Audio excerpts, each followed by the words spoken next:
The answer is no. It's no. Straight up. No. No. We're not doing that. No, the Canucks should not do that. Let's talk about an article that was posted onto Fan-Sided the Canuck Way earlier yesterday, and it's something that eventually made its way onto our Canucks on Reddit, which is where I saw it initially. It had 0 upvotes at the time of me recording this video, and it had a whole bunch of comments too, people just talking about this idea. So, let's talk about this article here, shall we? Why the Canucks should try to sign defenseman Zdeno Chara.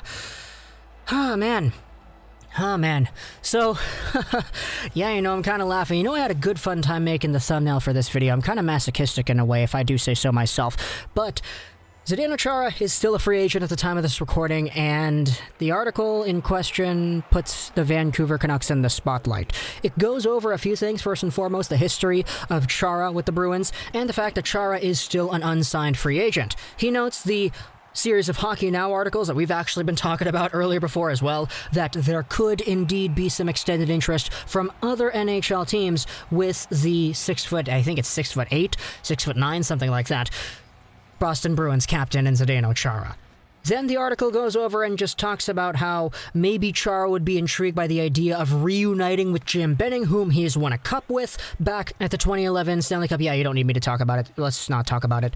Then the article talks about how Chara could be used in a PK role, shutdown role, management mentor kind of role for Olli Juolevi, and eventually how he could be playing in a bottom pairing role with the Vancouver Canucks. That's it. There isn't really any other things besides that. It's just an article where it goes over the idea for the sake of going over the idea, pretty much to get those ad views in my opinion, which is kind of why I'm talking about it here as well, to be fair. But there isn't really anything else to talk about in Canucks Nation, so why not go off of some crazy ideas? Zdeno Chara and the Canucks is my biggest absolute no that you could think of. Not even just because it's Chara, not even just because of the sentimental value, because, firstly, let's go over the timeline, shall we? The Vancouver Canucks lost to the Boston Bruins in the 2011 Stanley Cup Finals 9 years ago. Zdeno Chara is a guy who was on that team then. He's still on the Boston Bruins now, or at least he was last year. They got eliminated in the playoffs. He's still a free agent. Of course, I'm not going to sit here and say that, just because Chara was a 2011 Cup captain who ended up beating the Canucks means that they shouldn't sign him. First off, we've already seen this before, where the opposing team's captain of a Vancouver Canucks Stanley Cup Finals loss joins the team later on. When was the last time that happened? Mark Messier. Yeah, let's not talk about that. Now, that's not me saying that Zdeno Chara is going to be Messier. Absolutely not. I have a lot more respect for Zdeno Chara and everything that he has done for the city of Boston, how he has been as the locker room guy in that organization, and what he's done for the overall environment, I guess, of the Boston Bruins and their overall hockey foundation. We know this. We've spoken about this a ton, how Boston is a better place, a better hockey town, a better environment for the players and the fans because of Chara. Not disrespecting him by comparing him to Mark Messier, just making a funny comparison there, because, hey, this video's not really all too serious now, isn't it? But even just from a fundamental asset point of view, what the heck are you going to do with the Zdeno Chara? This article doesn't go over anything when it comes to numbers or term or whatever, so let's just assume it's for 1 year. But even then, this is not something that the Vancouver Canucks would want to do. Mostly because you have too many left-handed defensemen already. We've noted how the Vancouver Canucks have been in the market for a right-handed defenseman. Guys like Sami Vatanen, guys like Travis Hamonic. Guys like these have put themselves into the market. It's why they got Nate Schmidt. He's a left-handed guy, but he plays on the right. He's a right-side defenseman. Chara's a left-side defenseman. And if you have yourselves a decor where you have on the left side a progression of Quinn Hughes, Alex Edler, Zdeno Chara, and then you go forward with the next guys, you have Juolevi, you have Rathbone, you have Jordy Ben too. That's 6 guys right there. Jordy Ben can play on the right side, we know that. But there's still a Brogan Rafferty on that right side who may be vying for a spot too. At the end of the day, the Vancouver Canucks decor today is already pretty stacked. Hughes, Myers, Edler, Schmidt, and then you have a bottom 2 pairing where you can interchange guys like Jordy Ben and Olli Juolevi and Jack Rathbone. Probably not Jack Rathbone. Toss his name out. We'll throw in Brogan Rafferty instead. So Rafferty, Ben, Juolevi for that bottom pairing role. That's 3 guys right there. You think you can put in another guy in Chara and just say, okay, Brogan Rafferty, you're spending another year in the AHL. Go back there, bud. Or Olli Juolevi, man. We've spent the entire summer hyping this guy up as a guy who is finally ready to be NHL caliber full time. And we're just going to take that spot away from him, man. And as for Jordy Ben, yeah, that guy's not going anywhere. We spoke spoke about this in a video already, but like the fact that there was the whole conundrum going on for the number 8 because Chris Tanev was number 8 and then he left, and then Adam Gaudette, who was wearing 8 in college but he was wearing 88 with the Canucks, had first dibs on 8, and then Jordy Ben came in here and bribed Adam Gaudette for the number 8 because he really wanted 8. He wore 8 with Montreal, etc. You kind of know the history there. And then Gaudette complied. He gave him number 8. Gaudette himself is going with 96 for next year. There's no way Jordy Ben's leaving. He's sticking on this team already if there's already been that much of a scruffle to get that number 8.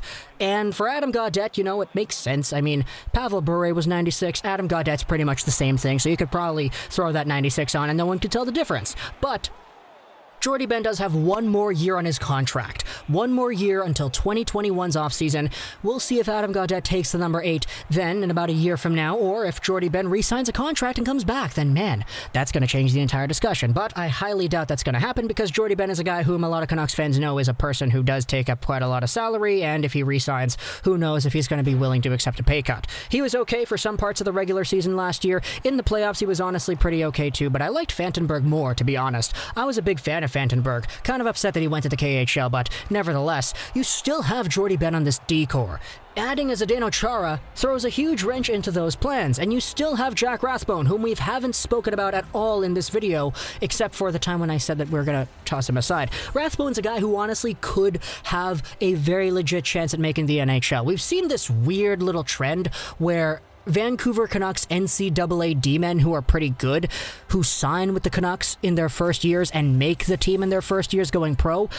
It's actually happened quite a lot, man. We had Ben Hutton a few years ago playing for the University of Maine Black Bears, eventually signed on with the Canucks. He played in Utica for a little bit, and then he made the Canucks full-time the next season. And then we had Troy Stecher, too, who experienced a very similar progression. He wasn't a Canucks draft pick. In fact, he was a nobody draft pick, an undrafted signing for the Canucks, who eventually made the team full-time next year and who became the best defender on the team, or at least indicated by the award he was the best defender on the team. Same thing happened with Hutton, too, man.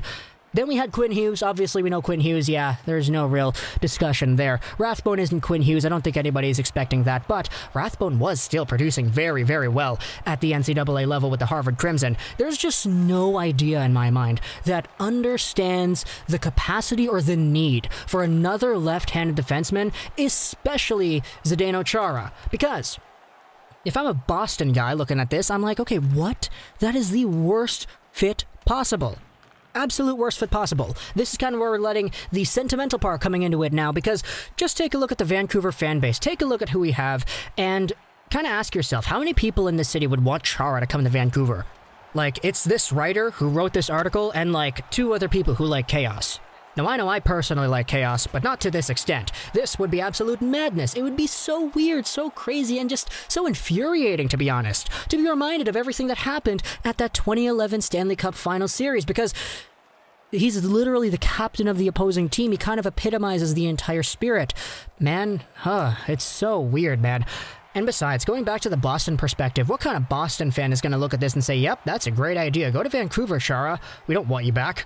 Like, I get that there is a difference between the fan perspective, the overall fan sentimental aspect towards a player and their captain specifically, and the overall negotiation side of things, where Boston is in a position where apparently they're not too close on a contract or a contract extension or whatever. So the fact that Chara is still a free agent at the time of this recording and that he is in a position where he could just go wherever he wants, but he hasn't yet, it says to me that it's either Boston or retiring. I don't really see him going anywhere else, especially not Vancouver, though.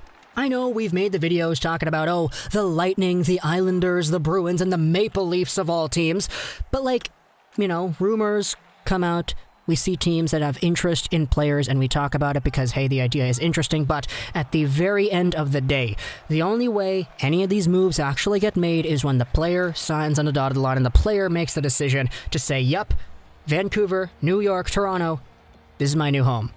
But yeah, it doesn't really make sense if Vancouver went out and did this because of their depth on D, on the left side at least, and it just doesn't really feel good to even think about it all, despite the fact that this article does go over that, and it does think about it quite a lot. And it ignited a lot of discussion on Reddit, which is why we're talking about it here on the channel, but at the end of the day, yeah, no. I said it in the thumbnail, I said it at the beginning, I'm saying it at the end here now. No, it's not the answer. Nope, nothing zilch nada. Talk to me in the comments what you think about Zdeno Chara potentially coming to Vancouver.